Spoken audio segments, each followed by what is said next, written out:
আসসালামু আলাইকুম, কেমন আছেন সবাই? আশা করি সবাই ভালো আছেন। আজকে ভিডিওটা শুরু করতে যাচ্ছি কীভাবে অরিজিনাল টাইগার মুরগির বাচ্চা চিনতে পারবেন। এই টাইগার মুরগির বাচ্চাগুলো যখন আপনি জিরো সাইজ কিনবেন তখনই এরা প্রায় 38 থেকে 40 গ্রাম পর্যন্ত হয়ে থাকে।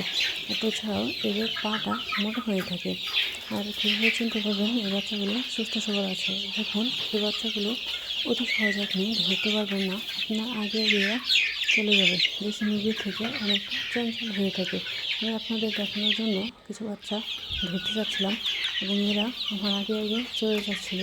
দেখতে পাচ্ছেন আমি বেশ সহজে ধরতে পারতেছিলাম। আর এর থেকে বোঝা যায় যে আমার মুরগিগুলো সুস্থ আছে, আলহামদুলিল্লাহ। তো এরপর আসলে আপনাদের আরও ভালোভাবে চেনানোর চেষ্টা করি, কীভাবে চিনতে পারবেন যে এটা টাইগার মুরগির বাচ্চা। দেখুন, আমি একটি বাচ্চা ধরেছি। টাইগার মুরগির পাটা মোটা হয়, আঙুলগুলি ফাঁক ফাঁক হয়, মাথাটা লম্বা হয় এবং শরীর গোলাকার হয়।